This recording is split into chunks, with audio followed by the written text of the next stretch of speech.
Complaining. Welcome to the show, everyone. Thanks for being here. Got an interesting show tonight. As most of you know, I'm packing up, heading off to an expedition with the Olympic Project. Very excited about that.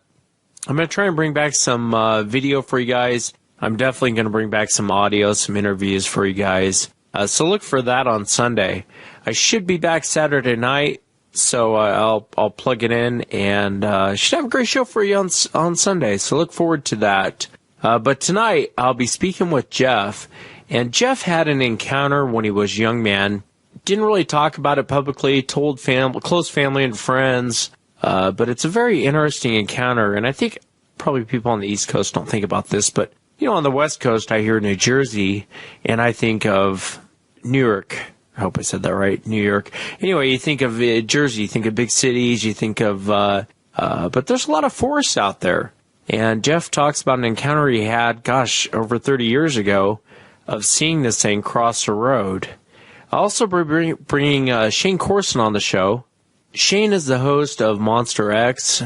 I'm going to have him share his encounter with us. He's also going to be talking about some nesting areas that they found. Kind of a fascinating conversation, actually. The Olympic Project came across these nesting areas, and when you look at them, the only thing you can really compare it to is something like a gorilla would do, except for this is here in Washington State. So it's very interesting. Shane will go into some of that tonight. So it should be a great show. If you've had an encounter and you'd like to be on the show, shoot me an email. My email address is wes@sasquatchchronicles.com. Let's jump right into it tonight. Jeff, welcome to the show. Thanks for being here tonight. Well, thanks for having me. Yeah, absolutely. And I was interested in your encounter that happened to you, but for the audience, I guess kind of start from the beginning. If you would, kind of tell them what you were out doing and what happened. Well, it was a long time ago. I was about 13, 14 when it happened. I was just a kid, riding my bike around the area where I lived. I was just down the street, I guess about a half a mile down the street from my house. I was coming from, there's a farmhouse behind us I used to play with a lot of the kids back there. And, ride my bike back there, almost every day. And one day, when I was coming back from the farm, I was riding down a hill up to my house, and I noticed something go across the street. It scared the heck out of me, I tell you. It was so fast, it was almost as if I wasn't sure if I saw what I saw. And it literally crossed the street within literally 2 steps. And, I got to tell you, it scared the crap out of me. Seeing something, not something you've never seen before. I've seen bears before, and this was nothing like a bear. Or, it was big, it was wide, and all I saw was just in 2 steps, it went across the street and, right into the woods. And what was the scariest part about it was I had a path where he wouldn't cross the street in order to get home. So, which was, I think at that moment I was in shock. I still processing in my mind what I saw. So it crossed the street. All I could do was just bike harder and harder. I mean, I never think I've never rode my bike harder up a hill ever in my life. I mean, my adrenaline was just flying. It was a scary, scary moment. And all of a sudden you turn into an Olympic athlete. I turned into an Olympic athlete. Matter of fact, the next day or so, I tried to do what I did because I was so impressed by how I was able to bike the way I did. I tried to do it again, and I couldn't. I didn't have the adrenaline like I did after getting scared the wits out of me. So it was funny that I whatever power came in me, I couldn't do it again. Yeah. But of course, there was another Sasquatch that walked across the street again. But it was quite scary. Yeah, that is scary, especially for a kid. It's like I was telling you, I talked to a kid here in Washington State, and he's 15. He hasn't even told his parents yet what happened. He's just been kind of looking into this on his own. And he was riding his bike, and he was like, Wes, I'm telling you, he goes, it wasn't a bear, it wasn't a man. And in like 2 steps, this thing went across this road and it was gone. And I know the area he's talking about. It's pretty well known for Sasquatch sightings. But how big would you say the creature was? I got to say it was. I mean, I was a small kid at the time. I think this thing was just enormous. I got to say it was at least 8 feet, maybe bigger. I just remember how just wide it was, and just everything was just enormous on it. But again, it was so quick, it's so fast. I literally thought my mind was playing tricks on me, and I don't know what I saw. I just know it was nothing that existed in the wild. You know, and I don't know if it was so long ago, I don't remember if it was before the time I was hearing about the sightings or after or during. But, you know, around that time there was sightings going on. I remember even at that time there were some sightings that were posted in the paper, local paper, and I've been trying to find the article, but I haven't been able to find it. But I remember, I think my mother was telling me too about it too, that you know, that it went into a chicken coop, you know, was killing some chickens, and I remember that she was telling me that there was a Doberman, that it threw a Doberman and killed a Doberman. That's, you know, that again, it's so long ago. So you're talking about 32 years ago now. But, you know, as a kid, you don't write these things down, or you don't, you know, you just sit in awe and just kind of remember them and recollect from it. But, you know, as you get older and years pass by, and, you know, now as the stories come out and you start to see more on the internet, and, you know, of course we didn't have internet back then. Everything we relied on was by books and all, you know, but through the years, you know, I got to see the Patterson video, and man, it just, you know, seeing the way it walked, it reminded me exactly what that flash moment that I saw, how it walked, you know, when it was walking across the street. You know, I mean, it wasn't a walk. It was literally like a sprint, or I don't know what it was, but man, it had such a long gait that, you know, it could cross the street in such a quick, you know, 2-step stroke, and it was literally in the woods. You know, there was a cornfield that, you know, there was on one side of the street where it was walking into, there was, you know, big trees. On the other side of that, it was like a row of trees, and then after that there was a cornfield. So it basically just, you know, went past the trees and right into the cornfield. You know, I can remember hearing as I was passing by, there was some breaking of corn stalks, but that's about it. Did you tell anyone about what you saw? Yeah, at the time, I think I might have told my mother, and I don't think it didn't come out till days later, because I just don't know what I saw. It was just, you know, it was so difficult to process from what I saw. I literally thought I was imagining it, but as time went on, it seemed to like just stick in my mind.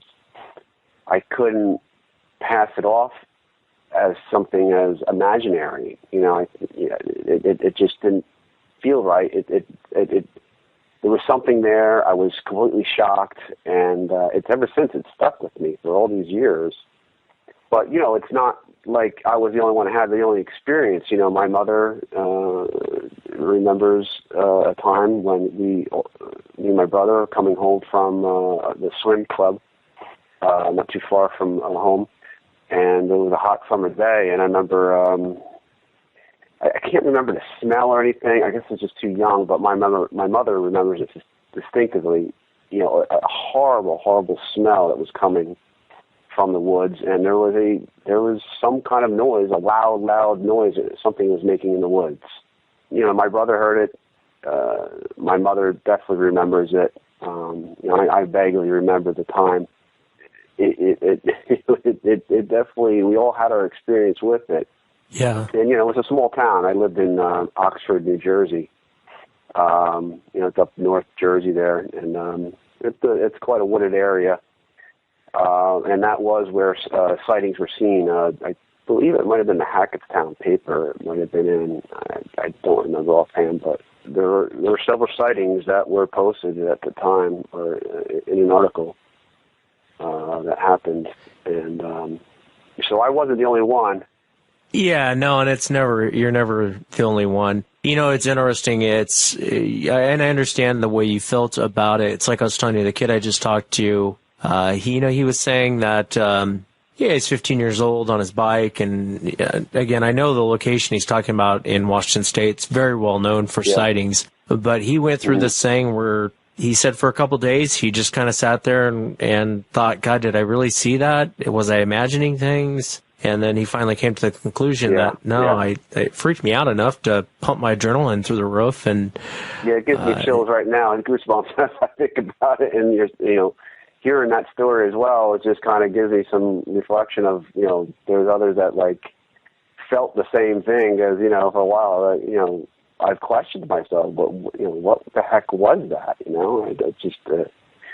it's hard to process.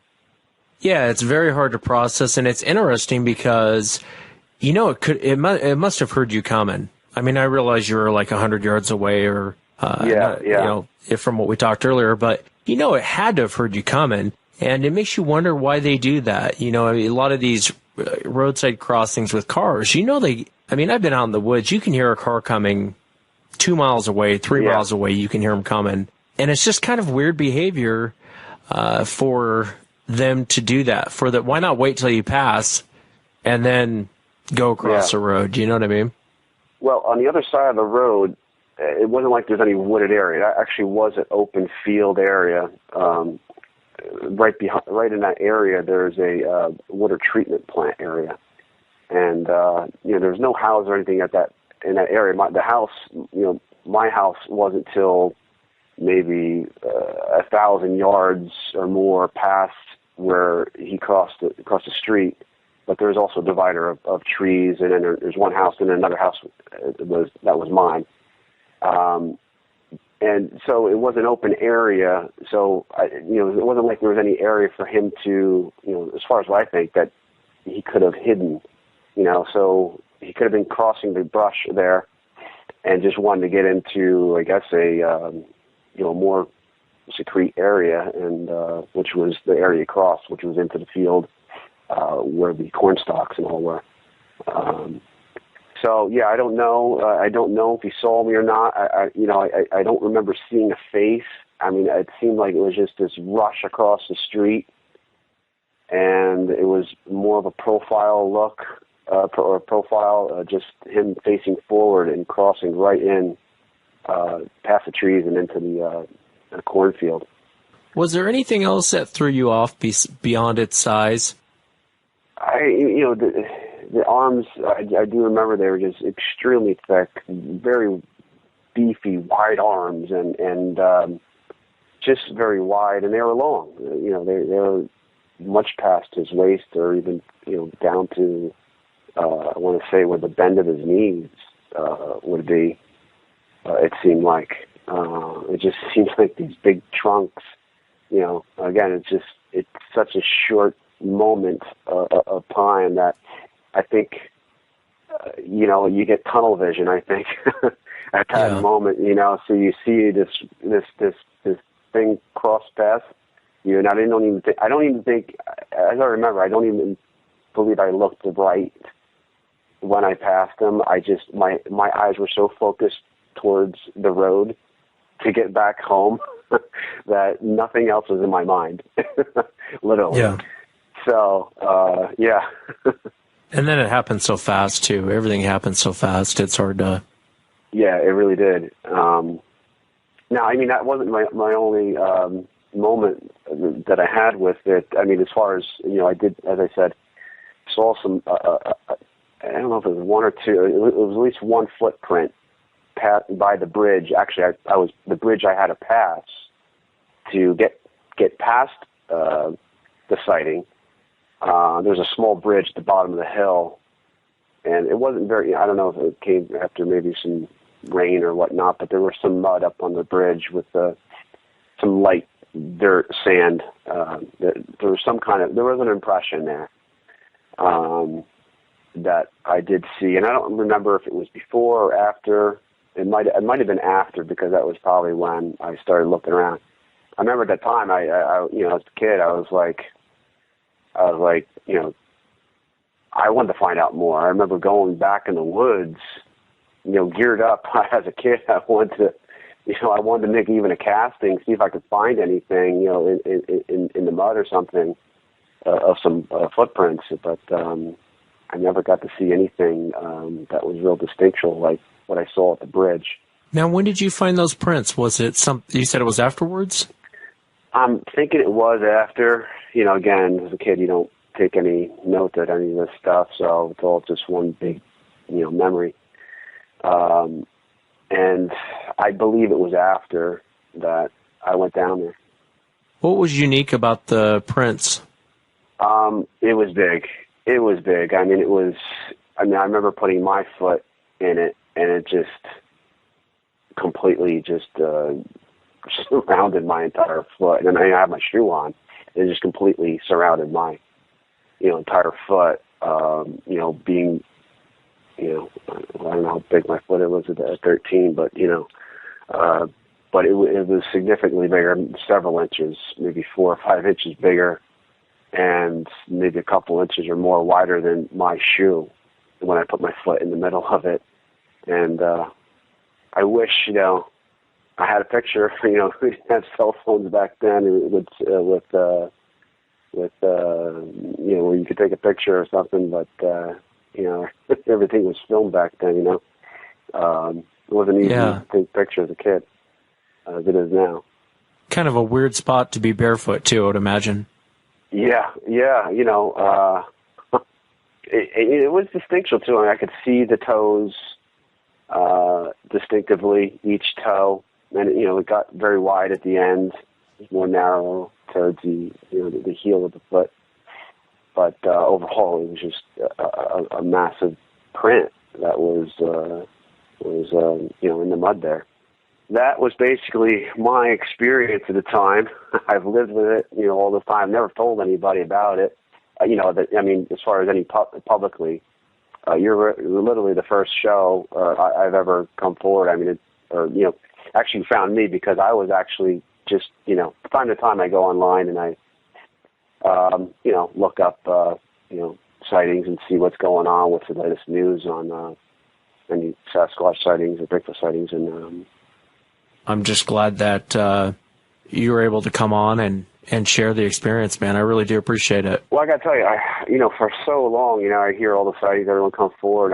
Here I'm one that I think was a pretty significant sighting, but I never came forward about it. I just always, for whatever reason, never pursued, contacting anyone about it. Or, as I said, the most I've ever told was, some close friends and family.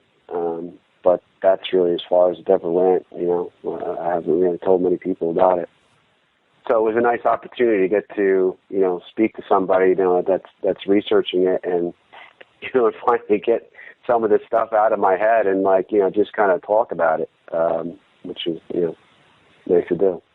Well, I'm glad you did. Thank you so much for coming on. Yeah. I appreciate you having me and wanting to hear my story. Thanks, Jeff. I really appreciate it, man. Thanks for coming on.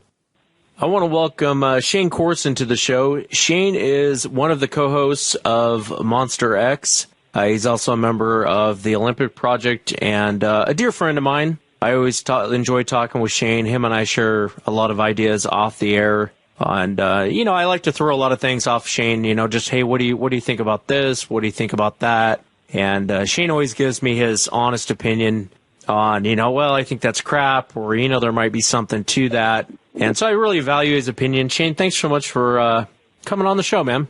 Well, thanks for that introduction, Wes. I really appreciate it. And the feeling's mutual, man. I love bouncing stuff off of you as well. And it's a real pleasure to join you here on Sasquatch Chronicles. Yeah, man, I'm glad that you're here, and I'm really looking forward to the expedition this weekend. I know the Olympic Project, they do these expeditions from time to time, and everyone I've talked to that's ever gone on one, I personally have never been to one, but I know a lot of people that have gone to them said, man, you have to go up with Shane, Derek, the whole Olympic Project group.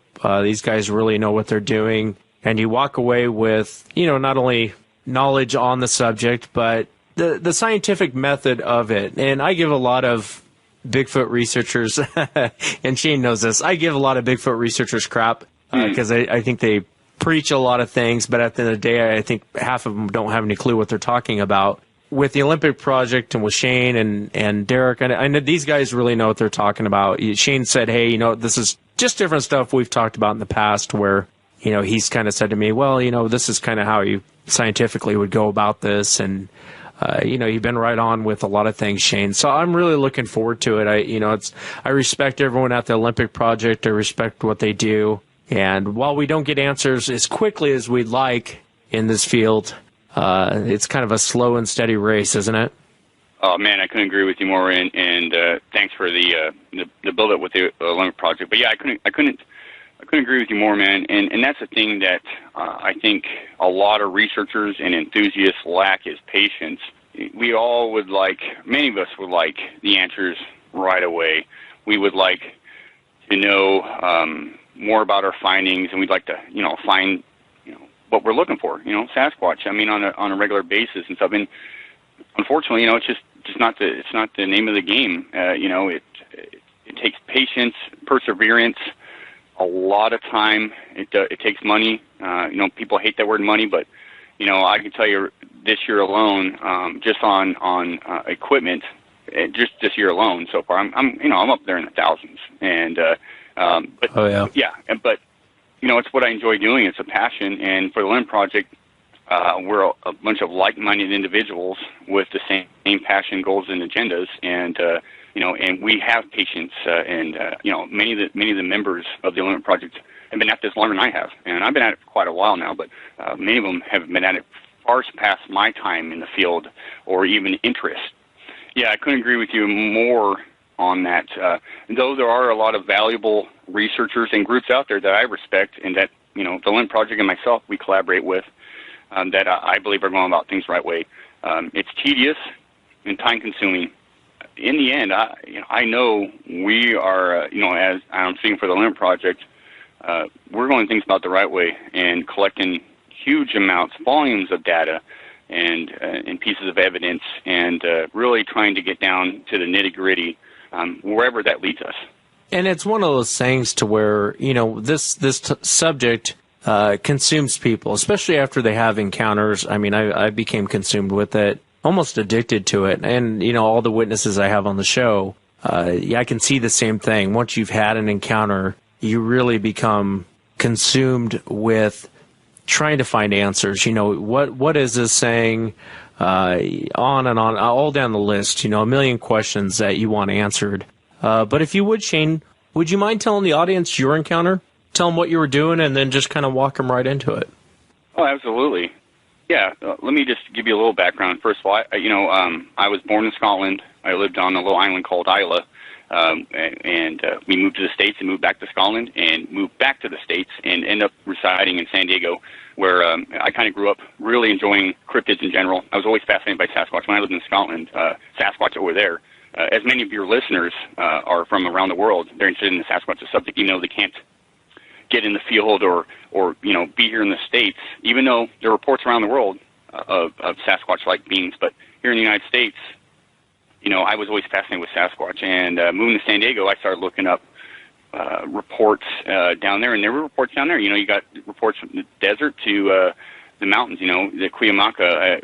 For some of your listeners, they'll know what the Zuby is, a creature reported back in Alpine, down in San Diego County. And so I started researching that, and I did a lot of work in San Bernardino, and one of my favorite spots to travel to was in Yosemite. And when I'd go to Yosemite, it was a long drive for me, 10, 11, 12 hours to drive up there. But I'd love going up there and camping, but in the back of my head, I was always looking for evidence of Sasquatch and very interested in the subject, even San Bernardino County. I never really found anything of interest, never found anything of interest. I was fortunate in 2008 to move to Oregon.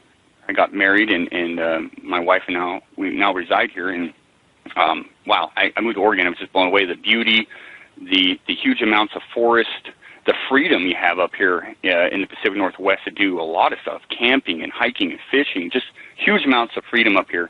And so I started really getting into the Sasquatch subject heavily up here. anyways, I met some friends up here.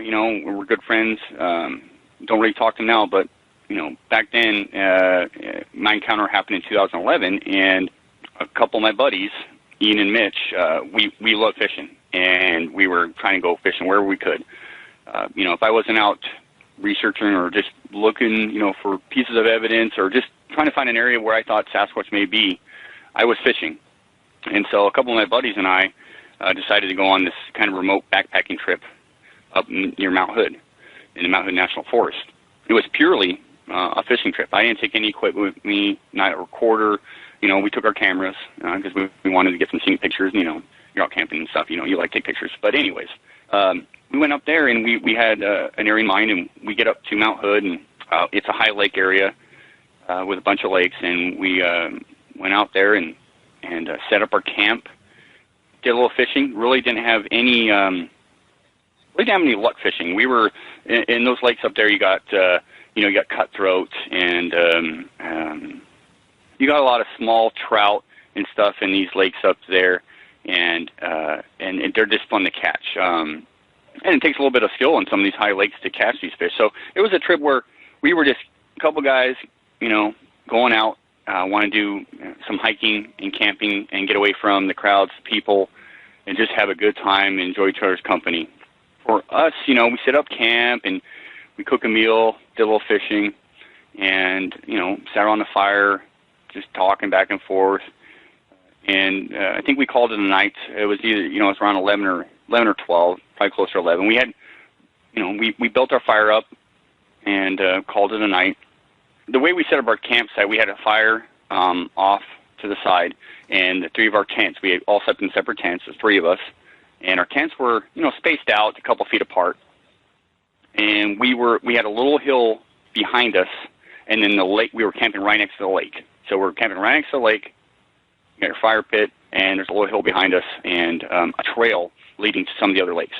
And around 1:32 in the morning, I woke up because I heard some noise, and I'm listening, and it sounded like two rocks being clanked together, just being clanked together. And I thought, that's odd. What the heck is that? So I'm listening and listening and listening.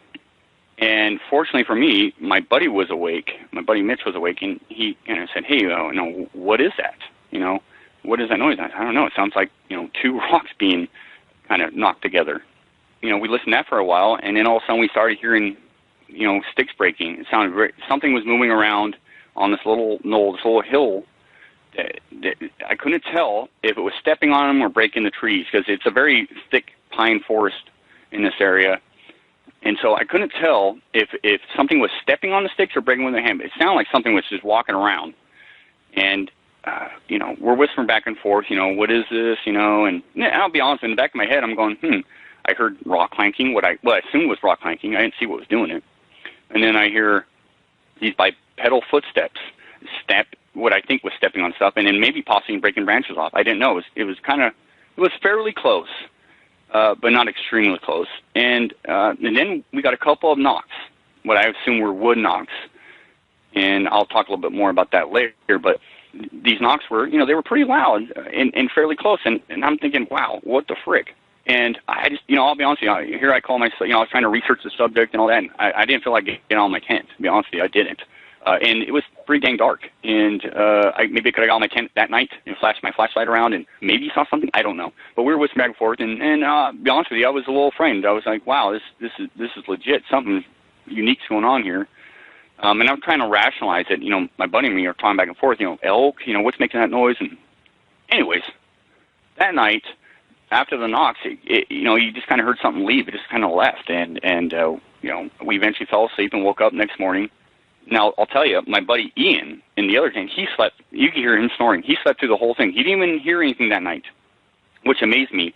But my buddy Mitch and myself, we heard the whole thing, and it kind of freaked us out a little bit. Next morning we get up, and we're looking around, and we just didn't see anything. It was pretty dry outside. You couldn't find tracks if you wanted to in this area. And there's tons of sticks and stuff laying around. So there wasn't really anything that stuck out to me that I could really pinpoint, okay, it was here and it did this, whatever it was.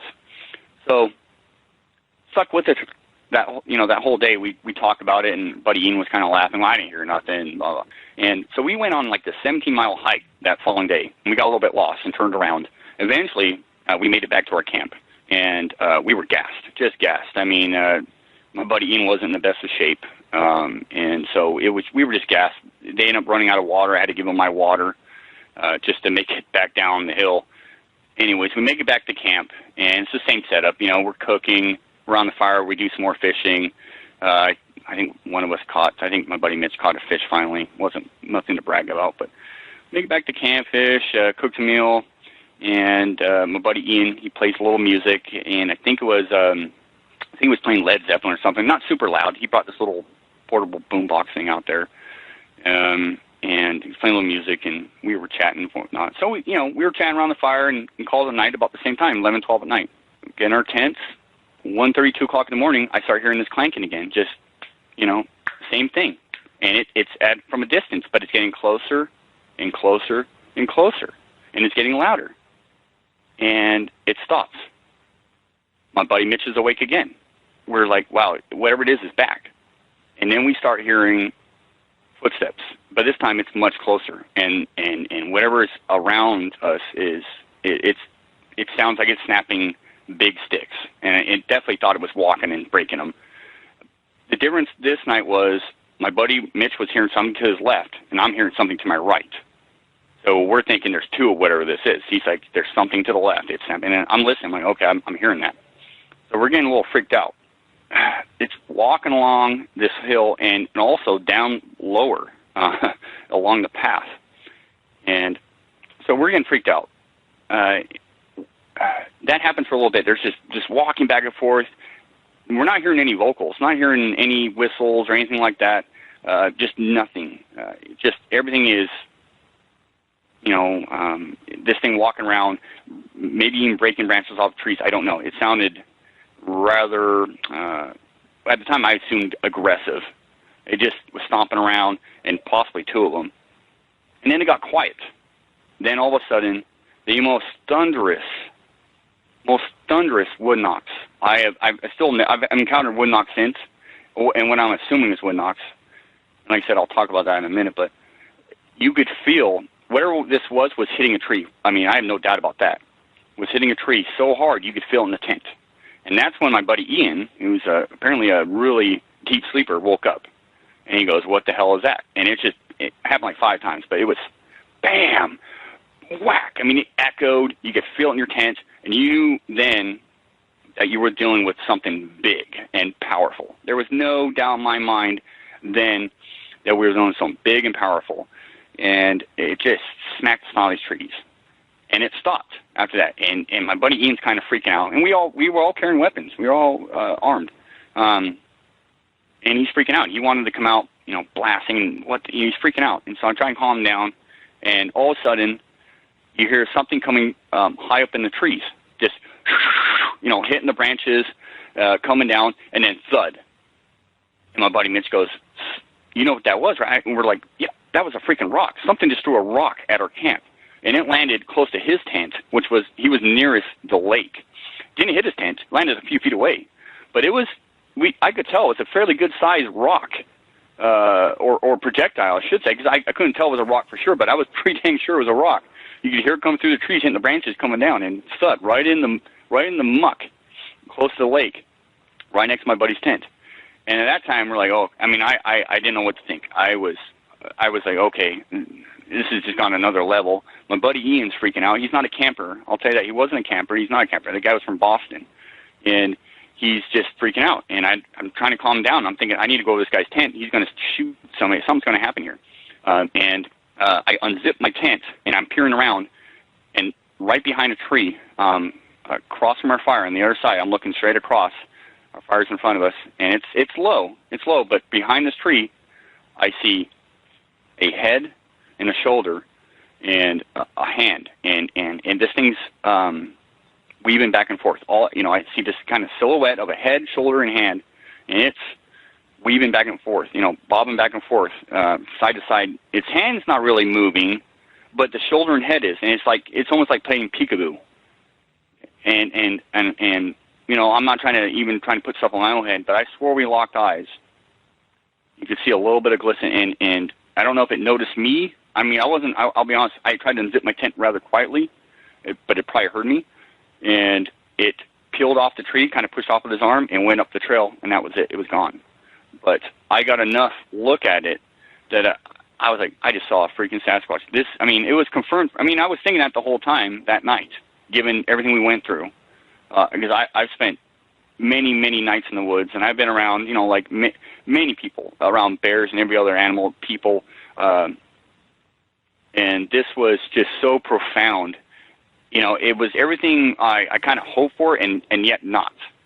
When you're interested in a subject, you like Sasquatch, you think you want stuff like that to happen, but when you're in the moment, even if I busted out my camera, I probably wouldn't have got anything. I almost guaranteed. But in the moment, you're freaked out. I mean, when something like that happens and you've never experienced it before, now, looking back now, I'd probably take a different approach. I'd be like, oh, I'd bust out my tent now. I just would. But then we were just all freaked out, and I got a buddy next to me that's freaking out. My other buddy Mitch is, he's freaked out, but he's a lot more level-headed. And so I unzipped the tent and peeked, and then I peeled back. I didn't know what this thing was going to do.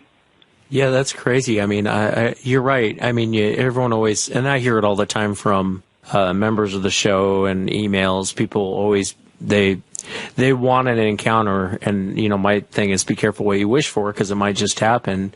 In that situation, do you think that they were being aggressive, or do you think that it was more of, hey, time to wake up, we're bored? I mean, what do you think was going on with that situation? Wes, that's a great question, and that's the number one question in my head. It's not what was I dealing with. I mean, I won't claim to know what Sasquatch is, but I'm pretty dang sure that was a Sasquatch. My question is just that this was phenomenal for me in a lot of ways, because it happened over 2 nights. This whatever it was, and I still think there's probably 2 and maybe more. I don't know, but at least 2. At least the second night. The first night I'm not sure, but why 2 nights in a row, and why in that location?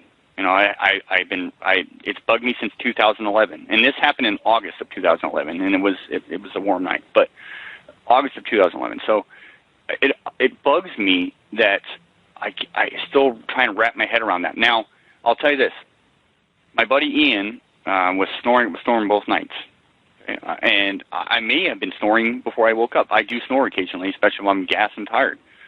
I don't know. But I know for a fact my buddy Ian was snoring both nights, and I don't know if that played a part in it, but the fact that he was snoring, and we never screamed or anything. My buddy Mitch and I were whispering when this stuff was going on both nights. Did it hear us? Maybe not. Maybe. I don't know. But the knocks and those footsteps, walking back and forth, they weren't quiet. That weren't stealthy. I think I've been in situations where Sasquatch has been very stealthy, even recently, but they weren't, or it was not stealthy. It was very loud breakings. And it was almost like, okay, I can't wake you up stomping around or rock clanking, whatever, it means, rock clanking, if it's trying to communicate, or just, having a good time knocking 2 rocks together. I don't know. But hitting that tree was one of the things that sticks out in my mind, because there was the sheer power and force that feel in your tent was profound. And then to have the rock come into camp. Okay, so the rock coming into camp was key, because that's telling me, and it could have hit our tent. And by the way, that rock was about the size of a softball. It wasn't small. A little bit smaller than a softball, but a good-sized rock. And it was fairly round. Not perfectly round. It's one of the rocks you find on Mount Hood. But it was a good-sized rock, and that's why I could hear it come through the trees. That rock coming to camp, it's a couple of things. It's either trying to scare you out of there, wake you, or hey, Pete, hello, we're here. So there's, there's only a couple of things why it would do that. Curiosity, trying to see, wants you to come out of the tent. We were cooking some good food. We were acting like campers, having a good time. My buddy, like I said, Ian was playing a little bit of music. Not the first night though, so the music was not a part of the first night. Only the second night. But in my head, I'm thinking there's got to be a reason they came back 2 nights in a row. So originally, I thought, well, we camped at the easiest access to water around this whole lake. You can get to the water, but you have to go through a bunch of bushes and stuff.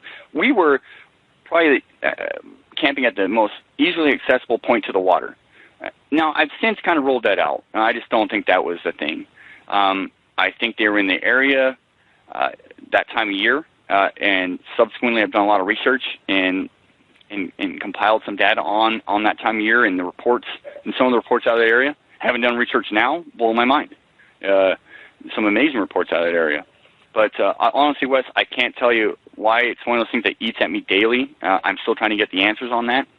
I have a lot of hypotheses, but when it boils down to, I just don't know. I just know that we had this thing around us 2 nights, if not multiple things around those 2 nights, and it was pretty harrowing. I did want to mention, though, real quick, now these tree knocks, okay? I heard what I sound like rock clanking come down the hill. A lot of people talk about wood on wood, the wood knocks. I don't know. I am a big proponent of Sasquatch making wood knocks from its own body, whether it's clapping its hands, popping its mouth. But the fact that it reverberated through our tents and you could hear the echo and stuff, it definitely was hitting a tree, no doubt about it. Now, was it hitting a tree with a rock, or was it hitting a tree with another limb? I venture to say, and almost guarantee, he was hitting it with a rock. And I say that because the sheer force of it, it would have to be one heck of a limb to hit that tree. Now, a rock, why would it drop the rock? If it's rock clanking coming down there, why would it drop the rock? It wouldn't. It would probably keep it. In fact, the rock came into our camp. It was probably hitting the tree with a rock. And so that stood out to me, and that's the one thing that I would bet on, that had the rock that came in the camp was probably the rock it was hitting the tree with. Yeah, that's interesting. I don't know if you heard Friday's show or not, but the gentleman I had on, he was talking about how it actually grabbed a deer, broke its neck, and carried it off. It never actually even set the deer down. It did it all, snapped the deer's neck, and started walking off with it. And what he saw, he said it had its hand open, and it slammed it against a tree. He said the noise that made, it would be like if someone took a Louisville Slugger and just pounded a tree as hard as they could. He could almost feel the vibration from the saying. And I said, well, did it have a rock in its hand? Did it have a... And he goes, no, it was like open palm, and it hit this tree so hard. And he said it sounded like a wood knock. It sounded like what you would hear, in other places. And then I've had witnesses on that said they did have rocks in their hands, and they were banging on trees. And so it's kind of a weird behavior, it's, why do they do that? Is it kind of alerting? The rock clacking fascinates me. I rarely get reports of them doing that, but I do get reports of that. And it just makes you wonder, is it a warning to the rest of them? Like, hey, I'm going in to check things out, or, you know what I mean? It's just a real odd behavior for them to do. Oh, yeah, it is. I will say that some non-human primates do similar things. Communication, and sometimes just out of boredom, they'll hit a tree. And in fact, there was a recent video of, give me if I'm wrong, but I believe it was chimpanzees running up and throwing rocks at a tree. And they would pick up the same rock, and days later would come back and pick up the same rock and hit the tree. Or they'd come up and slap it.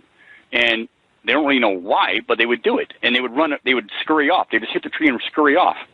So why does Sasquatch possibly do this? I don't know, but it is intriguing, and I do believe that they make a lot of the noises that we think Sasquatch makes, or we call tree knocks, are actually coming mechanically. They're coming from themselves, whether it's a palm hitting the tree or they're hitting their chest or a mouth pop. I think that's a huge possibility, and I know you've had a lot of witnesses on your show recollect some of that stuff. I just think that, and not that they don't hit a tree with a limb, but if you think about a rock, the multiple uses for a rock to be carried around, it's small, you can hit a tree with it, you can stun your prey, you can do, for some, it could even be a toy, it's just something of interest. So there's a lot of reasons that a rock makes sense to me, that a Sasquatch would utilize a rock for a multitude of reasons. It stands out in my head in my encounter specifically, and many of the reports that I've taken in. And, of course, to touch upon briefly, the Olymp Project came across a possible bedding nesting area, and we're not saying it's Sasquatch. But one of the interesting things to note about that nesting area, that bedding area, was there was two rocks found at one of the bedding areas, and they had scuff marks on them, and they weren't softball size; they were a bit smaller. They could fit in your palm, but they had scuff marks on them, and they were at the point, almost like whatever was guarding possibly this nest, or I'm just theorizing. It's all hypothetical, but where these rocks were placed, you could hit these rocks and you could hear it cross the ravine to the other side of the hill, the other, and it's very steep. But it's that, so I think rocks play a huge part, and it's harder to break a rock than it is a limb. If you get the wrong limb and hit a tree, it's going to break off. No, you're absolutely right. And I'd love to see those bedding areas that you guys came across. I had a guy in Texas. I wish I would ask him to go back and take pictures of it. But it was a witness that he was walking through the Sam Houston National Forest in this one area. He was actually hunting, and he kind of went off trail. And as he was going off trail, he started walking up upon what he thought was a bear. And he was kind of surprised to see it because there's not a ton of bears down there. And he said that he stepped on a twig or he stepped on something, and in a split second, this thing popped up on two legs. And that's when he thought, oh, crap, it's a chimpanzee. But then that didn't really make sense either because it didn't look like a chimpanzee. It was different. It was something different. And he said this thing was about 7.5, maybe 8 feet tall. And he said they made eye contact, and then it took off running. As he walked up to the area where it was laying down, he said it kind of reminded him of like a nest. And I asked him, I said, what do you mean nest? And he goes, it was like pine needles, and it was stuff that was interwoven together, and it just looked like a really comfortable bed that he goes, I guess something you'd see like on National Geographic. It was in the middle. He almost literally tripped over this thing as he's walking up on it. And so I'd love to see those nests that you guys found. I wonder if it's anything like that witness the witness I was speaking with. It sounds similar in some ways. I don't know where this witness is located or how he exactly came across it. I'll tell you that the nests that were discovered are pretty remote and very, very difficult to get to. You wouldn't see them. You couldn't see them from the sky. You couldn't use a drone to see them. You couldn't see them from a plane. It's very thick, surrounded by huckleberry, and you wouldn't know you were walking across these nests until you're right up on them. And then once you're there, it's like a bulldozer's been through there in a lot of ways. Everything snapped off in a 360 area. I mean, everything snapped off. And for those of you who know huckleberry, I couldn't snap half of those. I mean, I couldn't, near impossible, the thickness. I could snap a few, the smaller ones, not the thicker ones. And the nests, they weren't woven together, but they were very, very well made, and they were huge. Some smaller, some big, Yeah, and that's kind of when I say woven together, I mean, he said it was materials that wasn't in that area. It was materials that were almost like brought in. And he said they look kind of comfortable. He goes, man, if I was stuck in the woods, he goes, I'd probably lay down in it, and it'd be a nice little bed to lay down on. But he actually caught this thing laying down. Some people say, well, they they live underground, they live in caves, they live, this and that. But it was just interesting to hear this guy say, man, I almost literally a couple more feet, I would have tripped over this thing. It was a nest. It was like pine needles, and it had obviously made this bed. It wasn't natural, I guess is what I'm trying to say, by any means. Yeah. And that's a good point is, I think if Sasquatch is indeed in a lot of states, which I believe it is in many states, you're not going to have huckleberry or pine. They're going to utilize what they have. I know in Alaska there was some very similar nests found years ago, and they were made out of pine bark right from the tree. Obviously we don't know if Sasquatch made them, but the nests that I saw in these pictures were very similar to the nests we found in construction and in size and girth and everything else. You get different, you just don't know how they utilize, if indeed these are Sasquatch beds, nests that have been found and that we've come across, you don't know the reason behind, do you have an individual making one nest? I mean, the nest area that we discovered, there's multiple nests and on multiple ridges, okay? And so you don't know the reason behind them. Is this, and hypothetically speaking, of course, but saying that Sasquatch, is this a birthing area? Is this used seasonally? Is this a one-time thing? Which I highly do not think so, based on how thick these nests are. I mean, they're so thick and very comfy. As you mentioned earlier with your past guest, they look comfy. These nests are very comfy. I've laid in one, very comfy, but they're so thick, and the surrounding area is everything's broken off. It wouldn't make sense for it to be a one-time thing like gorillas do. They'll make a nest and they'll use it one time and that's it. They'll never use it again. These seem to be have been used either for a period of time or over a period of time where they've come back. And are they a birthing area? Is it an area they just rested down? Because what's fascinating is they overlook a stream, slightly bigger than a stream. And this stream gets a lot of salmon seasonally. A lot, stacked up, okay? So is this an area where they can hunker down in where no people are going to get to them, and they're very well protected because you're not coming in through the top without being noticed. There's no freaking way. In fact, if you come up from the base, from the ravine area, it's so steep, it's crazy, and it's a pain in the butt. They're gonna hear you no matter how you come in, and have multiple escape routes. But they have huckleberry to munch on. They have other plants in the area, pine and whatnot, and then they have this salmon down, which when I was down at the ravine checking this out, and I wasn't there during the heavy salmon run, but there was carcasses freaking everywhere. Everywhere. So there's a lot of reasons that a lot of things that stand out in my mind as to why, if it was Sasquatches that made these nests, why they would be there, protected. You can see, things coming. You can hear things coming, and you got plentiful amounts of food. And these, and you got this formation of nests. And I'll say formation because, personally to me, they're strategically placed. We've had biologists, bear biologists biologists and bear experts up in this area, and they've never seen anything like this. Derek Randall and James Millian and many of the others, John Pickering, that have seen us, guys that have lived in Washington their whole lives. They're hunters. In fact, Ridgewalkers is Derek Randall's and James Million's one of their companies, and they take people on guided hunting trips. They've been all around, and they've never come across anything like this. And the biologists that have looked at this have never seen anything like this. And the closest thing I could find via internet and all my research is a gorilla nest. That's the closest thing. Go online, look at a gorilla nest. A lot of them you're going to see like the green stuff. This is, I wasn't present when it was green. When Derek Randall's and them came, were brought to these nests, there was a little bit of green in them. The other nests that we subsequently have found are older. There's no green around them, but everything's the same. Everything's the same thing. Things snapped off. A lot of people will be amazed to know that otters make nests, and otters are in these areas, but these don't fit otter nests. They don't fit some of your birds. They don't fit a bear, elk. I've never come across anything that would snap these huckleberry branches like they've been snapped.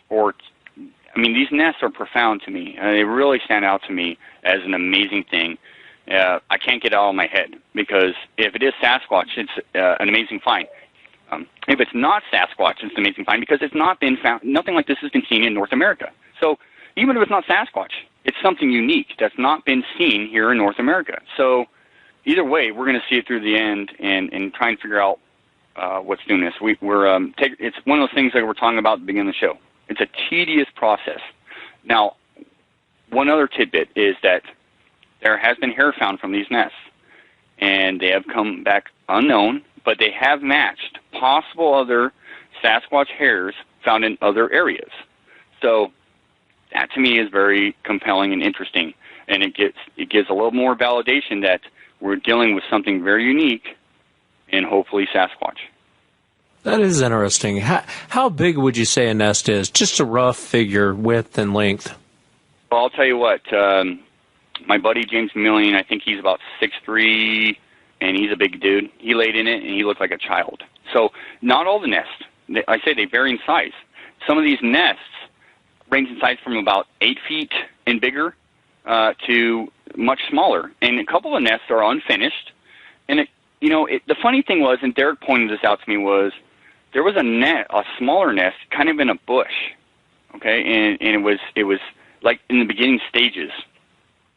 And then you also would find like snapped off stuff, like kind of tossed it aside in the bushes, like just, a whole bunch of pile of stuff, like something was utilized, picking, snapped stuff off, laid down and was building a nest, or just got tired and dropped it. I don't know. But the interesting thing about that nest that was in the bush was gorillas, the juveniles will mimic what the mother gorilla will do. They'll try and copy and build their own nest, just as a practice. And it just stood out to me like it kind of looked like that, like something was a practice nest, not where a nest should be. So that stood out to me. And there's another. Now these are multiple nesting areas or bedding areas. They're not just in one little spot. They span out quite a ways along these ridges. There's one nest in the tree. I can't rule out an eagle nest, but this thing is freaking huge, and it's way up in the tree. It's a way up there, okay, in the pine tree. And the interesting thing about it is it's huge, for one. And eagles do build big nests and whatnot. But the interesting thing is we've been viewing this nest for months and months and months, and it's not changed color. It's dark, okay? If you ever seen an eagle's nest or a large bird of prey's nest, they'll get foliage and stuff, and it'll be, it'll be green at first, and then it'll die, and it'll turn like a gray or dark color, or lighter color. This nest in the tree, it's huge, and it doesn't look like a bird's nest. It looks like a big clump of something up in the tree. But the thing is, it's never changed color. It's over the months, it's never changed color. And James Millian, who's a very smart guy, and avid hunter, and it just knows his wildlife, and also very skeptical. Let me tell you, he's never had an encounter. He's a part of the Lynn Project, an intricate part of the Lynn Project. Never had his own encounter. He's had some crazy experiences. That's a whole nother show. But he pointed out to me, he's like, that's never changed color. It's almost as if something flipped over a branch or twisted a branch and laid it flat and then built something around it, because it's still living. Like you twist a branch over, it won't necessarily die, but it's never changed color. It's that dark green, dark black color. Eventually, maybe one of these days, we may go in there and dissect the nest and really do some research on the nest. Right now, we're kind of leaving them alone and whatnot. But eventually, I'm probably going to climb that tree and check out that nest. But it'd be pretty hairy. It's up there. Yeah, no kidding. And it's a great find. Have you guys thought about setting up shop near those nests, like off the ridgeline, more towards the river, and just hanging out for a couple days to see if anything happens? We have, and some of the plans maybe down the road. Really, if this is a bedding or nesting area, if it is, I would have to assume that we not living out there and as humans, we're going to be spotted and seen right away and smelt and heard. Derek and them are, like I said, phenomenal hunters, and could be ninjas of the force in a lot of aspects. To match a Sasquatch, if you're building, well, first of all, it'd be very hard to see anything coming in and out of this nesting or bedding areas. It's just that thick. We do have game cams up in these areas, but it'd be very difficult to see, even from the other side of the ravine. It'd be very difficult to see anything coming in and out of there. Just like anything else, you'd have to be super lucky to see anything. But it is an idea we've tossed around, and down the road, if we're not having any via the game cams and some of the other stuff we got going on, we don't have anything. We'll probably go in there and do stuff like that and see what happens. But it doesn't seem like, I'll be honest, it doesn't seem like any activities happen in there in months. But this hasn't been going on for a year or even 2 years. So we're looking at the seasons and kind of looking at the salmon runs and some of the other things that, to get a feel and just kind of leave the area alone, in a lot of ways. I guarantee we haven't even found all the nesting areas. There's more out there, guaranteed. In the short time we've been out there, we found more. I think we're up to about 14. So given time, some of these nests deteriorate and stuff, so you don't even know what you're exactly looking at. Some of them are pristine, and some are just, weather and everything else kind of destroying. So you don't know exactly if that's a nest or not, other than the real pristine ones. And things grow back. The growth grows back and covers them. So, we could probably find multiple nests around some of the other nests. Who knows? I'd love to go with you guys sometime and actually take a look around and see. I just think it'd be cool to see it. I've heard about it From a very few witnesses. I Yeah. mean, I've heard of the nesting thing from, there was 2 in Texas and I think 1 in Arkansas, where people were talking about these nests they found. And like I said, that one guy in Texas in the Sam Houston, he actually caught a Sasquatch sleeping in it. So it's very fascinating and makes sense that they'd put it in an area where there's multiple escape routes. It's a pain in the butt to get to. Lots of food around. And if it is a birthing area, or what researchers call a birthing area, might be kind of a dangerous area to go into. Yeah, you just don't know. You just don't know. And I'm not claiming that it is a birthing area, but it's an idea. It could be just an area that, if it is Sasquatch, that it's an area that they pass through or stay in, from time to time. There's obviously multiple nests in different stages. The original nest still had green in them, so there was something there, and that's where some of the hair was found that came back unknown and definitely matched some of the other samples out there of possible Sasquatch hair. One of these days, Wes, maybe we'll get you up there. I'll be honest with you, it's only been a select few, a lucky few that have been up to these nesting areas, these bedding areas. So not even all of the, in fact, many Olympic Project members have not been up there yet. We did have Cliff Barrickman up there. He's a good friend of ours, and so we had him up there and to view him, and he was very much intrigued, and we took a lot of measurements and stuff. And there's so much work to be done, but it's tedious because you don't want to rush into something and go gung ho. You want to look at all the avenues, and maybe you're wrong and maybe you're right, but you want to look at all the avenues as to what this could be and what's coming in out of there, and should you go in, should you not go in. And you got to look at life in general. A lot of us have day jobs, and so it's a slow, tedious process. But the most intriguing thing I've ever seen, and I found impressions and tracks, and I've seen some cool stuff, and been around some crazy stuff that's happened. But these nests just blow my mind, and especially hearing that from biologists and other people that are experts and many other people involved, I'm sure that will come out much later. That it's very interesting. But one day, definitely hope to get you out there because I think you'd be very, very intrigued and fascinated by these nests. Yeah, no, absolutely. I'd love to see it. And I'm really looking forward to this weekend, man, hanging out. I know we hung out at Beachfoot, man. I laughed so much, had such a great time. And I can't wait to see you again up there. And I'm really looking forward to it, man. Really looking forward to having you up there, Wes. And I've wanted you up there for a while. I know you're a busy guy. And I'm really stoked that you managed to make a little time to make it up there. Because the Olympic Project, the way we operate, it's research with a purpose. And I like to say Bigfoot without the bullcrap. That's just my own personal thing. But the research without a purpose is our motto. And we have some of the best people, in my opinion, working on multitudes of stuff and daily. And we very much collaborate with other groups and witnesses and stuff. We're not so closed-doored that, it's okay, it's OP and everybody else can buzz off. No, very much we collaborate with multiple groups and individuals, a lot of individuals, and scientific individuals and non-scientific individuals.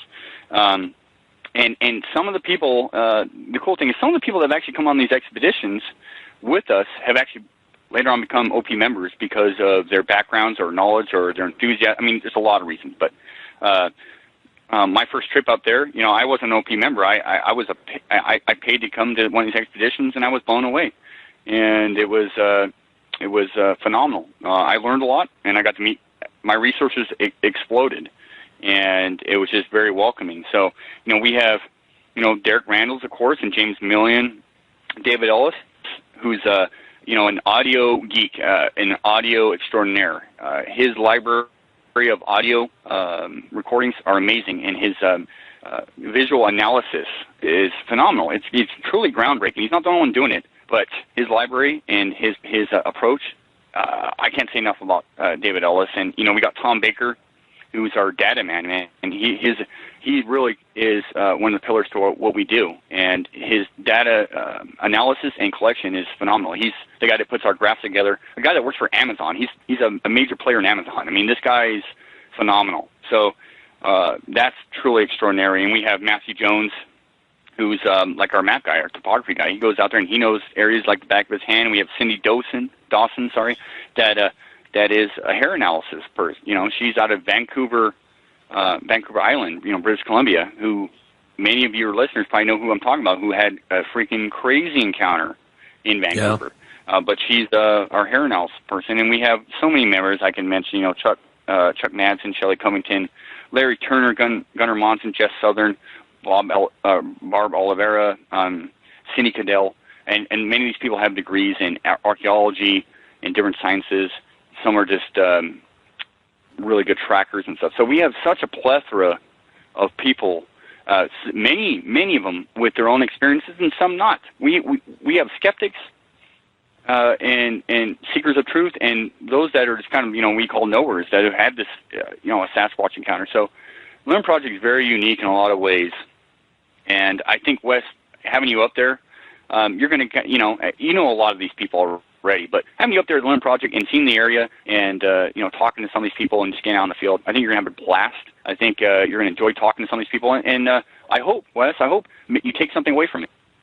Oh, I'm sure I will. I'm sure I'll take away a lot from it. And I'm really excited about it. Like I said, I need a vacation for the most part, but it's fun to get away and actually get out. I've been trying to get out more in the woods, go back to what you love doing, getting back out there and sometimes sitting behind, I know everyone hears a podcast and it's not as sexy as everyone thinks. You're behind a computer screen, you're talking to people. I love talking to people, but it's nice to get out and be in those situations like Beachfoot. I loved Beachfoot and so I'm really looking forward to it. Thank you so much for the invite. Shane Corson from Monster X every Sunday night, 4 p.m. Pacific Standard Time, along with Gunnar. Great show. You can catch it on iTunes. You can go to Monster X Radio on Facebook. I also want to mention the Olympic Project, olympicproject.com. Thanks so much, Shane. I appreciate you coming on the show, man, and I'll see you later today. I got to finish packing, but thanks so much for coming on, man. Absolutely, man. It's a blast, and I really appreciate it, man. I'm really looking forward to being out with you in the field and just enjoying your company up at the Olympic Project. And that's it for tonight, everyone. Remember, if you've had an encounter, shoot me an email. My email address is wes@sasquatchchronicles.com. I will see you guys back on Sunday. Have a good night, everyone.